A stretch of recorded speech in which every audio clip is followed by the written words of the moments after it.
হয়েছে কি গগিন্নি? মেয়ে নাকি বলছে জমাই একটা মেয়ে নিয়ে পালিয়ে গেছে, তাই বলছে। তাই নাকি ভুদা? ভালো করে জিজ্ঞেস করো গো। কি হয়েছে বল তো মা, ভালো করে বল। এক কাজ কর মা, ফোনে ফোনে সব কথা বলা সম্ভব নয়। তুই যেখানেই আছিস, যেভাবে আছিস, আমার বাড়ি আয় একবার তাড়াতাড়ি করে।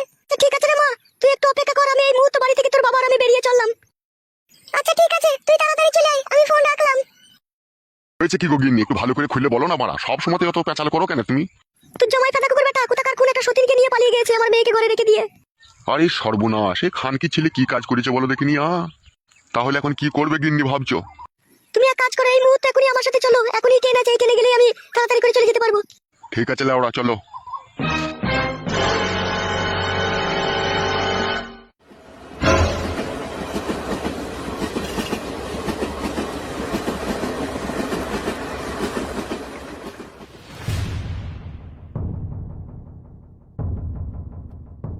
হ্যাঁ রে মা, বলতো কেন সে ফাঁদা কুকুর বেটা তোকে ছেড়ে দিয়ে চলে গেল? কি হয়েছিল একটু বলতো মা খুলে। মারে, তোর বাড়ি থেকে যখন আমি সোনার জিনিস দুটো নিয়ে এলাম, তখন ও বাড়ি এসে ও বাড়িতেই বসেছিল। আমি আসা মাত্রই আমাকে বললো জিনিস নিয়ে এসেছিস? আমি বললাম হ্যাঁ নিয়ে এসেছি। তো ও তখন বললো ওই জিনিসটা আমার হাতে দে। আমি ওর হাতে জিনিসটা দিয়ে দিলাম, তারপরে ও আমাকে বললো আমি এই জিনিসটাকে দিয়ে বন্দুক দিয়ে ছাগল নিয়ে আসবো।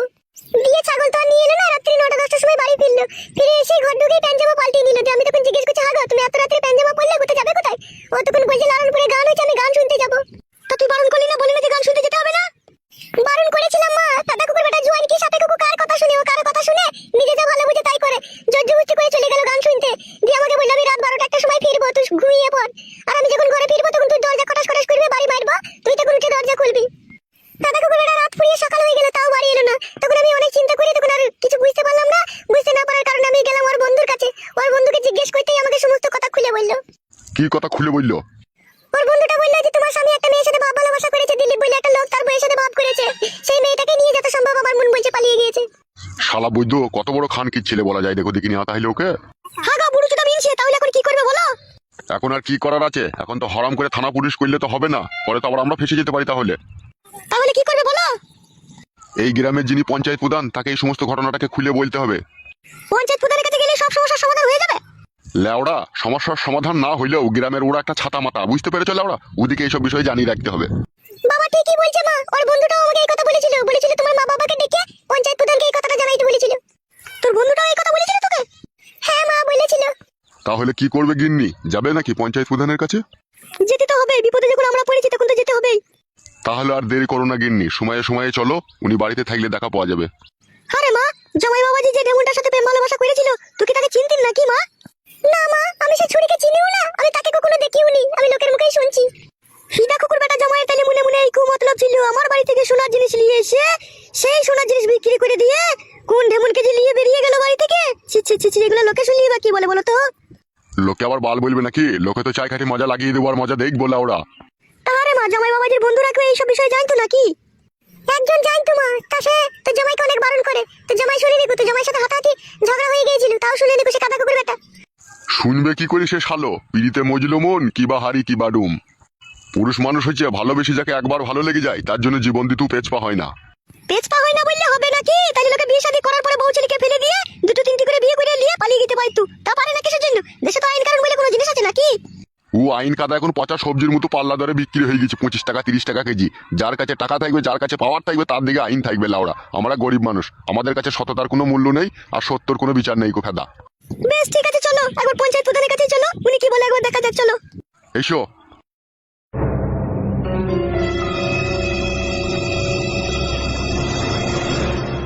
হ্যাঁ বলো দিলীপ বাবু, কি তোমার অভিযোগ আছে বলো। প্রধান সাহেব, আমি আপনার কাছে বড় দুঃখের খবর নিয়ে এসেছি। দিলীপ বাবু, কি দুঃখের খবর নিয়ে এসেছো বলো, নির্ভয়ে প্রাণ খুলে বলো তুমি আমার সামনে। প্রধান সাহেব, আমরা গরিব অসহায় বলে আমাদের ঘরের বউদের ইজ্জতের কি কোনো দাম নেই? দিলীপ বাবু, বেশি ভনিতা না করে কি হয়েছে একটু খোলাখুলি বলো। প্রধান সাহেব, রাতের অন্ধকারে একজন 22-23 বছরকার যুবক আমার বউকে ভুলিয়ে ফাঁসিয়ে নিয়ে চলে গিয়েছে। এইসব কি বলছো তুমি? কে এই যুবক? আমি ছেলেটার নাম জানি না প্রধান সাহেব, যত সম্ভব আপনার পাড়ারই ছেলে হতে পারে। পাঁচু। জি হুজুর বলুন। কে এই নির্লজ্জ বেহায়া প্রেমিক যে দিলীপ বাবুর মতো সহজ সরল লোকের বউকে রাতের অন্ধকারে ভুলিয়ে ফাঁসিয়ে ঘর থেকে নিয়ে চলে গেছে? আমি কি করে জানবো মারা কে পালিয়ে গেছে না লিগেছে? সুরের বাচ্চা, তাহলে আমি দুধ কলা দিয়ে কাল সব পুচ্ছি? বোকাচুদা, 100 দিনের টাকা, ঘরের টাকা, সমস্ত টাকা তো ভাগিদার থাকিস ভাই সুরের বাচ্চা। আর দিলীপ বাবুর বউকে কে নিয়ে চলে গেছে সে খবর রাখতে পারিস না? প্রধান সাহেব, আমার উপরে রাগ করে লাউড়া কোনো লাভ হবে না। তুমি পাঁচুর ঘরের যে এমএলএ কোটা ঘরে যে 1.5 লাখ টাকাটা বেরিলো, সমস্ত টাকাটাই তো লাউড়া তুমি হজম করে দিলে। কাদা, ওখান থেকে তুমি আমাকে কিছু দিয়েছো, তাই আমি লোকের খোঁজ খবর রাখবো। কানাডন, হ্যাঁ বড় ভাইজান, বলেন কি বলবেন। পাঁচু তো যা করছে আমাদের গোপন রহস্য ফাঁস করে দেবে মনে হচ্ছে তোরে। প্রধান সাহেব, আমার বিচারটা করুন, ওদের বিচার নাইলে আপনি পরে করবেন। হ্যাঁ দিলীপ বাবু বলো, আমি একটু কনফিউজ হয়ে গেছিলাম এদের সাথে কথা বলতে গিয়ে। তাহলে আমার বউকে যে রাতের অন্ধকারে একজন পর পুরুষ নিয়ে চলে গেল, কোথায় যে নিয়ে গেল তা আমি কোনো খোঁজ খবর জানি না। সে তো যা মনে গেছে তাই করছে আমার বউকে নিয়ে। আমার বউয়ের তো ইঞ্জিল পুরো সিরিজ করে দিয়েছে লাউড়া। এখন আমি কি করব আপনিই বলুন। লেওড়া, আমার পাড়ার ছেলেতে এরকম কাজ করলো দিলীপ বাবুর স্ত্রীর সাথে, আর আমি প্রধান হয়ে খোঁজ রাখিনি বড়া। ছি ছি ছি, আমি কেমন বালের প্রধান তাহলে? আপনার কোনো দোষ নেই প্রধান সাহেব, দোষ সম্পূর্ণ আমার বউয়ের। তা বললে কি করে হয় দিলীপ বাবু? আমি এই গ্রামের প্রধান, এই গ্রামের যত ফোন লাইন কেস হয় সমস্ত খোঁজ খবর আমার কাছে থাকে, আর তোমার বইয়ের ফোন লাইন কেসের খোঁজ খবরটা আমার কাছে নাই। এ তো আমার কাছে আশ্চর্যের বিষয়। প্রধান সাহেব, এই ব্যাপারে আপনি সম্পূর্ণ পুরো নির্দোষ, দোষ সম্পূর্ণ আমার বইয়ের। তা দিলীপ বাবু, তুমি কি তোমার বউকে খাওয়া দাওয়া দিতে না, নাকি শাড়ি চুড়ি এসব কিনে দিতে না, না ভালোবাসতে না, তাই হঠাৎ করে তোমার ঘর ত্যাগ করলো? শাড়ি চুড়ি খাওয়া দাওয়ার অভাব ছিল না প্রধান সাহেব। এখন তো পাড়ার লোকে বলছে আমার লিঙ্গুর দোষ ছিল। তা ডাক্তার দেখাইনি কেন বোকাচোদা তুই? ডাক্তার দেখাবার অনেক চেষ্টা করেছিলাম, বউ খাটি বারণ করতো, বলতো তুমি ডাক্তার দেখিও না, শিরার দোষ হয়ে যাবে, যাইবে একটু থারো হয়েছে, পরে আর ওটুকু হবে না। তাহলে ওরা এখন আমি তোর কি বিচার করতে পারি বল? এখন কথা হয়েছে ও মেয়ে তো ঘর ছেড়ে চলে গিয়েছে, আমার মান সম্মান তো সব হারিয়ে দিয়ে গেছে। ও মেয়ে এলে আমি আর সংসার করতে চাই না। তুমি একটা কাগজপত্র করে দাও, ঠিক আছে? ওই মেয়ে যাতে ভবিষ্যতে যাতে আমার কাছে আসে, তা আমার যাতে কেউ দোষ না দিতে পারে, থানা পুলিশ যেন আমাকে দোষী না সাব্যস্ত করতে পারে। সে তো মানা করে দেওয়া হবে একটা কাগজপত্র, কিন্তু সে মাগি গেল কার সাথে? প্রধান সাহেব, ও প্রধান সাহেব, কে? আমি ফুটুর বউ, আপনার সাথে একটু কথা বলতে চাই। চলে এসো, ওই বাঁ দিকের ওই দরজা দিয়ে ঢুকে ডান দিকে চলে এসো। হ্যাঁ দিলীপ বাবু, তাহলে তুমি বলতে চাইছো তোমার বউকে আর তুমি নেবে না, তাই তো? সম্পূর্ণ একবারে পুরোপুরি ভাবে ডিভোর্স দিতে চাইছো তুমি? হ্যাঁ প্রধান সাহেব, সেরকমই মনোভাব আছে। শুধু লাউড়া মনোভাব থাকলে হবে না, সত্যি করে বলো ছাড়পত্র দেবে কি না দেবে। পাঁচু, বড়রা যেখানে কথা বলে সেখানে ছোট থেকে কথা বলতে নেই। ওই এই চেয়ারটাতে একবারই তো বসুন। কথা বললাম, আমি কি শুরু থেকে কথা বলছি নাকি? শুরু থেকে তো আপনিই বলছেন কথা। হ্যাঁ বলো, কি অভিযোগ নিয়ে এসেছো তোমরা? প্রধান সাহেব, আমি বলছি, আমি মেয়ের বাবা। আচ্ছা ঠিক আছে, বলো কি হয়েছে বলো। ওই মেয়ের ওই স্বামীকে আপনাদের গ্রামের একজন চরিত্রহীন মহিলা নিয়ে চলে গিয়েছে। কানাডন, জি বড় ভাই। আমার এই এলাকায় কি সব রডের বিজনেস চলছে রে? কে কাকে রড মারছে বোঝা মুশকিল তো। শুধু রড মেরে শান্তি পাইনি, আবার নিয়ে পালিয়েও গেছে বলছে। তোকে আমি কথা বলতে বলেছি, তোকে চুপতে বলিনি আমি। বেশ লেওড়া, আজকের পর থেকে আমি বুবা হয়ে গেলাম, কোনোদিনও কোনো বিষয়ে আর কথা বলবো না, যা বলবে তুমি। তা আপনার জামাইকে কে নিয়ে গেছে জানো নাকি? প্রধান মশাই, আমি নাকি শুনছি আপনাদের পাড়ারই একজন দিলীপ বাবু বলে লোক, তারই স্ত্রীকে শুনছি নাকি নিয়ে গিয়েছে। তাই নাকি বড়া? জি প্রধান সাহেব। দিলীপ বাবু, হয় দিলীপ বাবু, হ্যাঁ বলো প্রধান সাহেব। তাহলে কি তোমারই বউকে এই যিনি কথা বলছেন ইনার জামাইকে নিয়ে চলে গেছে নাকি? নিয়ে গেছে কি বলছো? দুজনেই যে কোন গ্রামে নেই কো, ও বউ হারা এও স্বামী হারা, তখন ওরা দুজনেই এই কাজ করবে, তাছাড়া আবার কে করবে?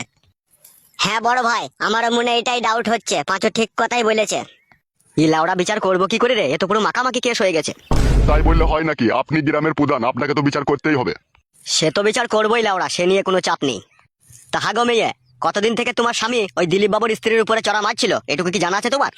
জানা বলতে আমার এটুকুই জানা আছে, ও অনেক রাত করে বাড়ি ফিরতো, আর যেদিনকে অনেক রাত করে বাড়ি ফিরতো সেদিনকে আমার সাথে ঝগড়া অশান্তি করে আমার কাছে শুতো না।